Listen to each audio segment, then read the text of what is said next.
우리가 애플을 생각하면 보통 혁신이란 단어를 가장 먼저 떠올리죠.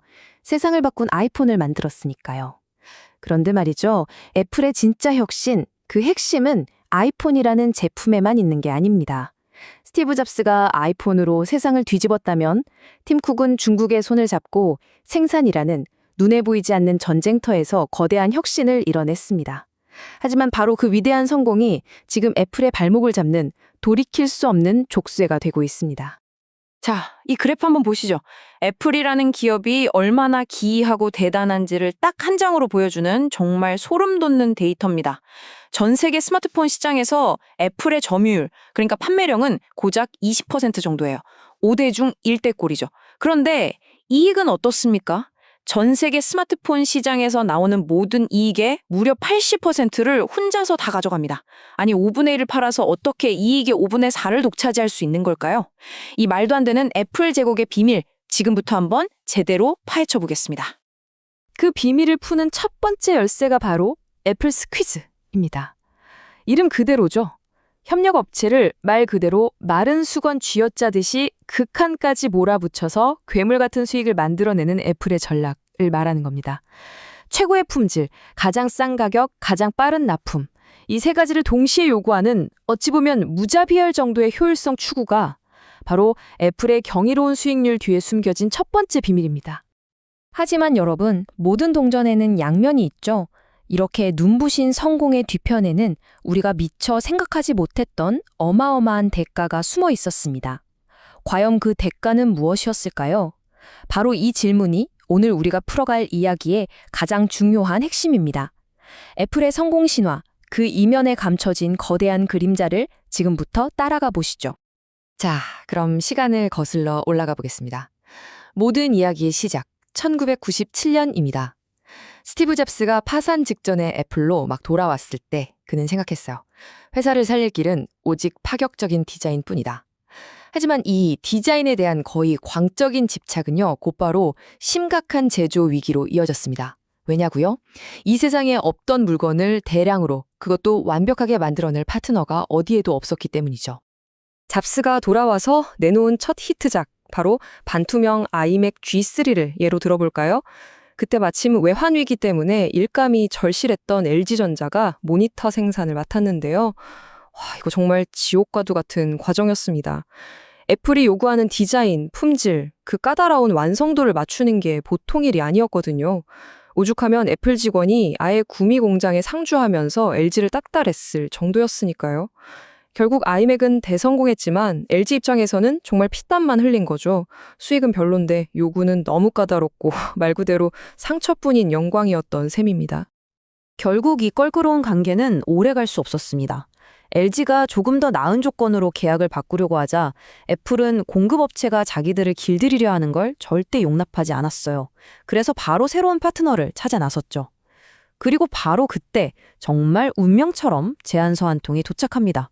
당시에는 아무도 이름조차 몰랐던 대만의 작은 회사, 바로 폭스콘이었습니다. 폭스콘의 제안은 뭐랄까, 그야말로 충격적이었습니다. 당시 컴팩이나 델 같은 회사 PC를 조립해주던 이 회사가 애플 제품을 거의 이익 제로에 만들어주겠다고 한 거예요. 폭스콘의 계산은 아주 단순했습니다. 애플한테는 돈 안 남기고 만들어줄 테니 물량을 전부 우리한테 달라. 그럼 우리는 그 엄청난 물량을 무기로 부품 회사들을 쥐어짜서 이익을 내겠다. 즉, 애플을 대신해서 부품 업체들을 스퀴즈해주겠다는 거였죠. 그리고 여기에 결정적인 한 수가 있었습니다.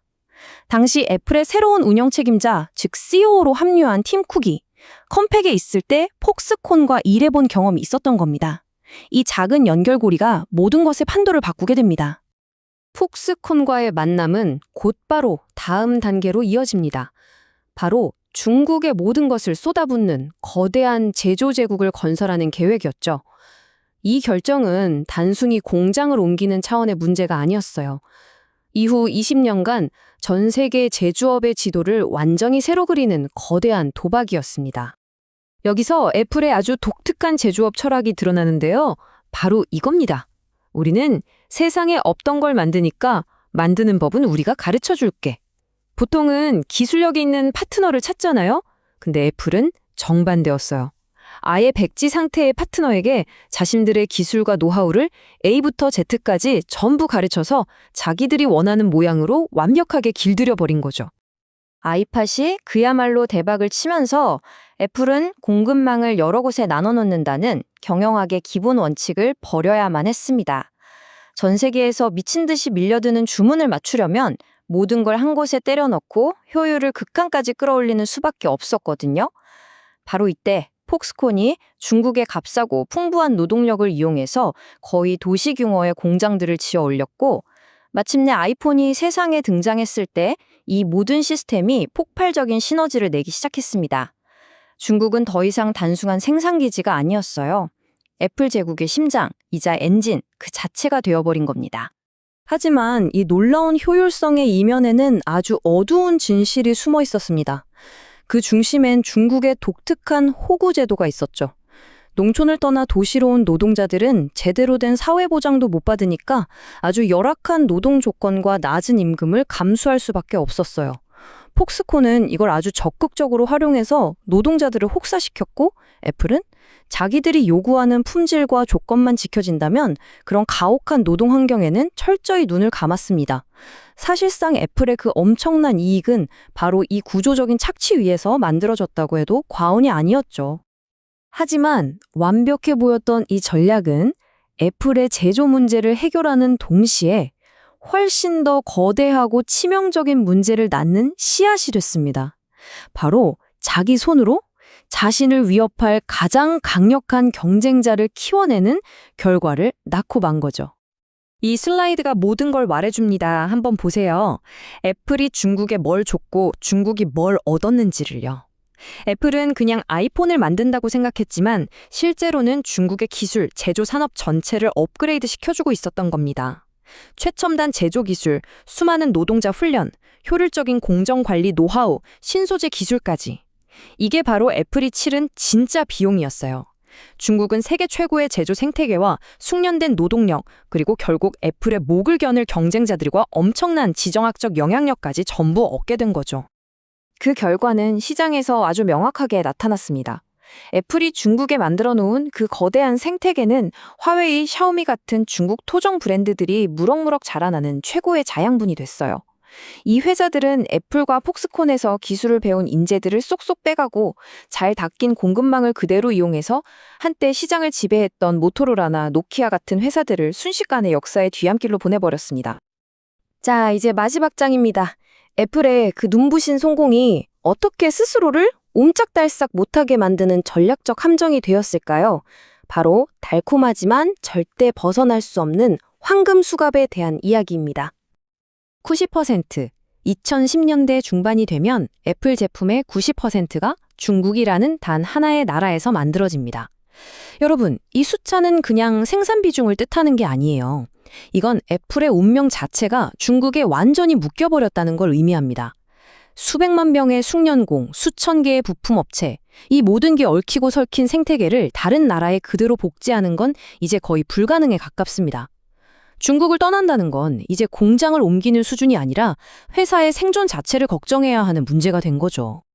그리고 시진핑 주석이 집권하면서 상황이 완전히 달라집니다. 미국과 중국의 갈등이 심해지면서 중국 정부는 자국에 들어와 있는 외국 기업들한테 노골적으로 요구하기 시작했어요. 우리 국익에 기여해라.